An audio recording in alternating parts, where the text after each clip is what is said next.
নমস্কার বন্ধুরা, Tanuja kitchen with village ফুডে আপনাদের সকলকে স্বাগত। বন্ধুরা, আজ আমি গ্রামগঞ্জের আরেকটি জনপ্রিয় রেসিপি করে দেখাবো।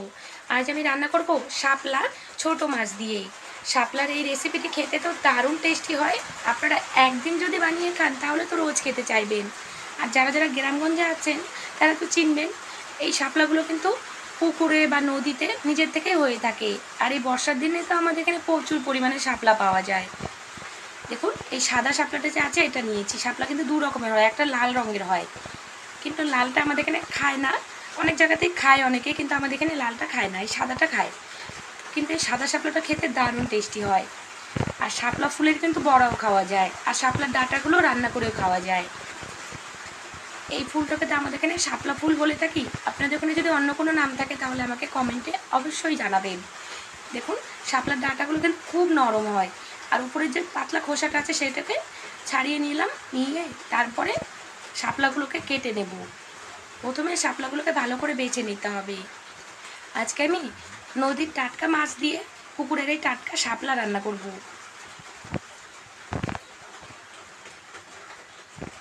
আর এই বর্ষার দিনে কিন্তু এই শাপলাগুলো অনেক হয়। এখন কিন্তু একদম পুকুরে ভর্তি শাপলা আছে আমাদের এখানে। আর পুকুর ভর্তি এই শাপলা ফুটে থাকে, দেখতে যা ভালো লাগে, পুকুরগুলো খুবই সুন্দর লাগে দেখতে। শাপলা ফুলগুলোকে রেখে দিচ্ছি, এগুলোকে পরে আমি বড়া বানিয়ে খেয়ে নেব। এগুলোকে কিন্তু ফেলে দিচ্ছি না। শাপলার ডাঁটাগুলো দিয়ে আজকে আমি ছোট মাছ দিয়ে রান্না করব। প্রথমে ভালো করে বেছে কেটে নিলাম, দেখুন এরকম লম্বা লম্বা করে। আর শাপলার ডাঁটা কিন্তু আগেই বলেছি একদমই নরম থাকে। এবার শাপলাটাকে ভালো করে ধুয়ে নিতে হবে।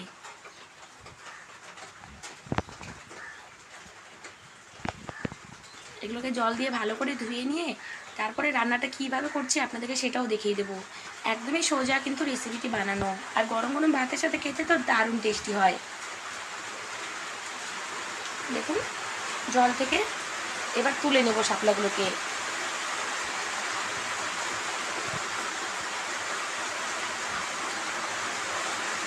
এটা হলো শাপলা ফুল, দেখুন একদম কত সুন্দর দেখতে। মাঝখানের অংশটা হলুদ আর ফুলটা সাদা, খুবই সুন্দর লাগে শাপলা ফুল দেখতে। এরপরে দেখুন, সেই শাপলাগুলোকে যে ধুয়ে নিলাম, এগুলোতে এবার 1 চামচ মতো নুন দিয়ে দিচ্ছি। নুন দিয়ে ভালো করে চটকে মেখে তারপরে এটাকে 8-10 মিনিট মতো রেস্টে রেখে দেবো। শাপলা থেকে যা জল আছে জলটা পুরো বেরিয়ে যাবে, আর শাপলাটা খুব সুন্দর নরম হয়ে যাবে, আর রান্না করার পর খেতেও ভালো লাগবে। এইভাবে এবার আমি 8-10 মিনিট মতো রেস্টে রেখে দিচ্ছি। নুন মাখিয়ে এভাবে রেখে দিলাম। আর এদিকে ছোটো মাছটাকেও আগে থেকে কেটে ধুয়ে রেডি করে নিয়েছি। আর এদিকে দুটো পেঁয়াজ কুচিয়ে নিয়েছি, 6-7টা মতো কাঁচা লঙ্কা চিড়ে নিয়েছি।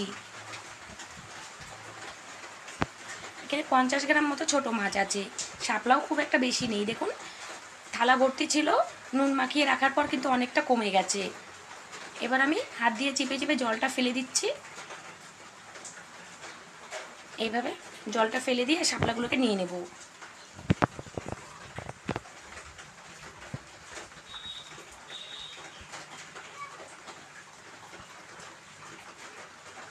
সব শাপলাগুলোকে ভালো করে জলটা চিপে চিপে ফেলে দিচ্ছি।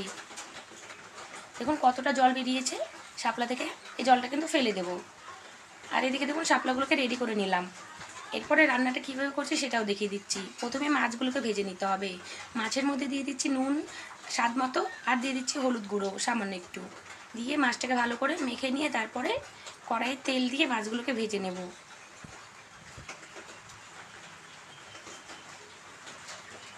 কড়াই বসিয়ে দিয়েছি, এবার কড়াইটা ভালো করে গরম করে নিয়ে তেল দিয়ে দিলাম, দিয়ে এবার মাছগুলোকে দু পিঠ উল্টে লাল লাল করে ভেজে তুলে নেব।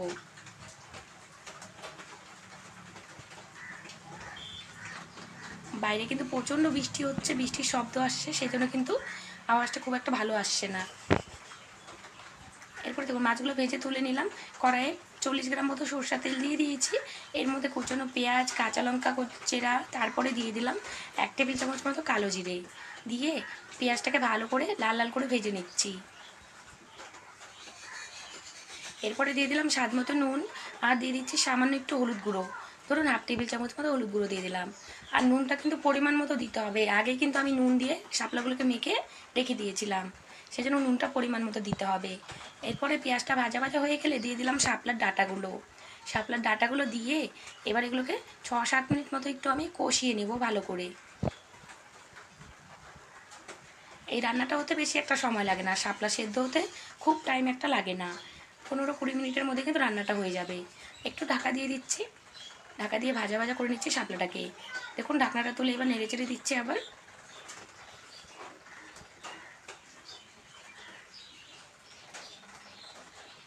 এইভাবে ভাজা ভাজা করে নেওয়ার পরে এর মধ্যে 1/2 কাপ মতো জল দিয়ে দিচ্ছি।